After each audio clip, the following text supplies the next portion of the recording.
जय जगन्नाथ। स्वागत है आपका बजट ट्रिप सीरीज के 11वें एपिसोड में, जहां हम आपको 3000 से 5000 के बजट में घुमाएंगे भारत के प्रख्यात धार्मिक स्थल पर। तो चलिए चलते हैं विश्व प्रसिद्ध धाम जगन्नाथ पुरी के प्रमुख स्थलों पर घूमने।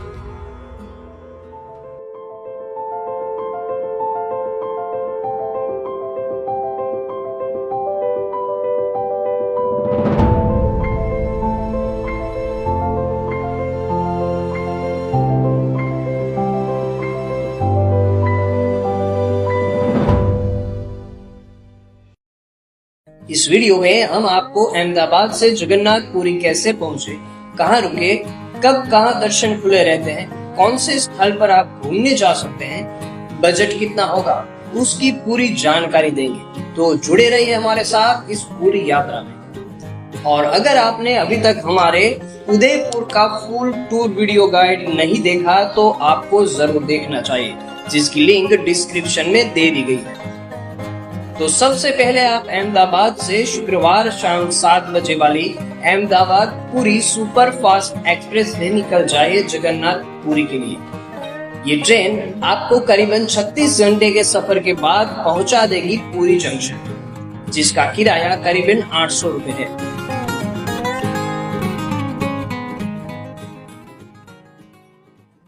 जगन्नाथ पुरी पहुंचकर रिक्शा की मदद से अच्छी सी धर्मशाला में रुक जाइए, जिसकी बुकिंग आप यात्राधाम.org के माध्यम से कर सकते हैं, जिसकी लिंक डिस्क्रिप्शन में दे दी गई है। धर्मशाला में विश्राम करके पास ही में नाश्ता कर लीजिए, जो आपको 80 से 100 रुपए में मिल जाएगा।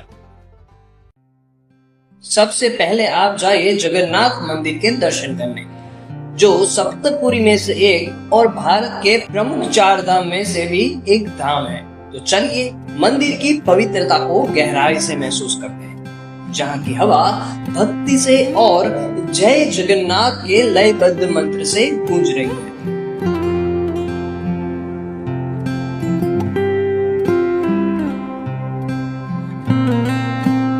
मंदिर में भगवान जगन्नाथ जी, बलभद्र जी और सुभद्रा जी की विशाल मूर्तियां अपने आप में अद्भुत हैं। और हाँ, दर्शन करने के बाद यहाँ का महाप्रसाद ग्रहण करना ना भूलें। ये महाप्रसाद अपने स्वाद और पवित्रता के लिए जाना जाता है। भोजन ग्रहण करने के बाद जाइए परिसर में स्थित अन्य मंदिरों के दर्शन करने, जिसमें शामिल है विमला शक्तिपीठ, जो 51 शक्तिपीठों में से एक माँ दुर्गा को समर्पित मंदिर है। यहाँ के शांत वातावरण में थोड़ी देर बैठने के बाद फिर जाइए श्री मार्कंडेय स्वामी मंदिर। हिंदू धर्म ग्रंथों के अनुसार ये मंदिर भगवान शिव को समर्पित है और अमरत्व प्राप्त करने वाले मार्कंडेय ऋषि द्वारा स्थापित किया गया था। कहा जाता है कि ऋषि ने इसी स्थान पर भगवान शिव की कठोर तपस्या की थी, इसीलिए इस मंदिर का नाम उनके नाम पर रखा गया है। यहाँ दर्शन करने के बाद अब आप जाइए नरेंद्र पोखरी। यह विशाल तालाब अपनी शांति और पवित्रता के कारण एक आकर्षक स्थल है। रथ यात्रा के समय यहाँ भगवान जगन्नाथ जी, बलभद्र जी और सुभद्रा जी की मूर्तियों को स्नान के लिए लाया जाता है। यहाँ थोड़ा समय बिताने के बाद अब चलते हैं गुंडीचा मंदिर। ये वही मंदिर है जहाँ रथ यात्रा के दौरान तीनों भगवान को विराजित किया जाता है। अब यहाँ से जाइए गोवर्धन मठ, जो शंकराचार्य जी द्वारा स्थापित पीठों में से एक है। इस मठ की वास्तुकला और आध्यात्मिक महत्व को जानिए। अब समय है प्राकृतिक सौंदर्य का आनंद लेने का। तो अब आप जाइए स्वर्ग द्वार बीच। यहाँ का शांत वातावरण और सूर्यास्त का नजारा मनमोहक है, और यहाँ पर ही लोगों का अंतिम संस्कार भी किया जाता है। ऐसा माना जाता है कि यहाँ चीता को अग्नि देने से उनको स्वर्ग की प्राप्ति होती। अब जाइए गोल्डन बीच, जो यहाँ से सिर्फ 500 मीटर की दूरी पर है। अपनी सुनहरी रेत के लिए प्रसिद्ध ये बीच पर्यटकों को अपनी ओर खींचता है।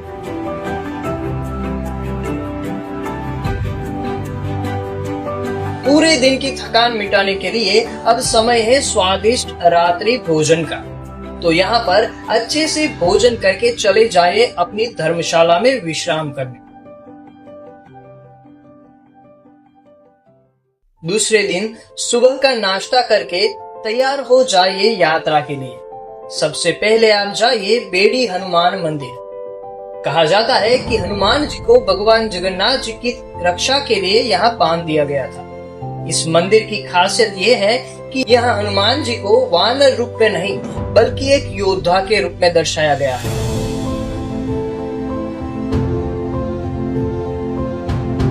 यहाँ पर दर्शन करने के बाद अब निकल जाइए साक्षी गोपाल मंदिर की ओर, जो बेड़ी हनुमान मंदिर से 18 किलोमीटर की दूरी पर स्थित है। ये मंदिर भगवान कृष्ण को समर्पित है। मंदिर से जुड़ी कई कहानियां प्रचलित है, जिनमें से एक है कि भगवान कृष्ण स्वयं यहाँ गांव की शादी में गवाह बनने के लिए आए थे। तो यहाँ थोड़ा समय बिताने के बाद निकलिए कोणार्क सूर्य मंदिर के लिए, जो यहाँ से करीब 50 किलोमीटर की दूरी पर स्थित है। यहाँ का सफर और ये मंदिर अपने आप में अद्भुत है। सूर्य देव को समर्पित ये 13वीं शताब्दी का मंदिर अपनी शानदार वास्तुकला के लिए दुनिया भर में प्रसिद्ध है। इस मंदिर को सूर्य के रथ के रूप में बनाया गया है, जिसके 24 पहिए दिन और रात के 24 घंटों का प्रतीक है।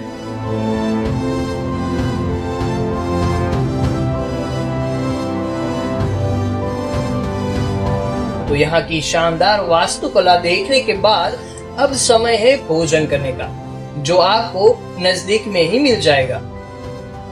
तो खाना खाने के बाद वापस लौट जाए जगन्नाथपुरी के लिए और अपनी धर्मशाला में विश्राम कीजिए।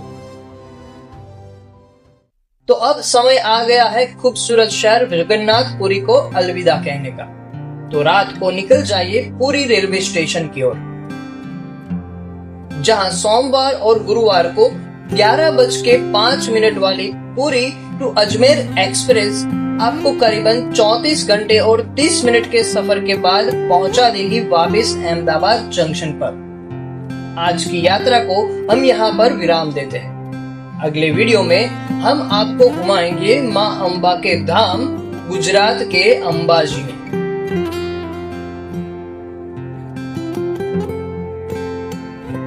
तो बने रहिए हमारे साथ ऐसे ही और भी बजट ट्रिप सीरीज देखने के लिए।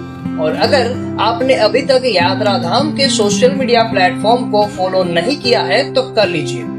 धन्यवाद।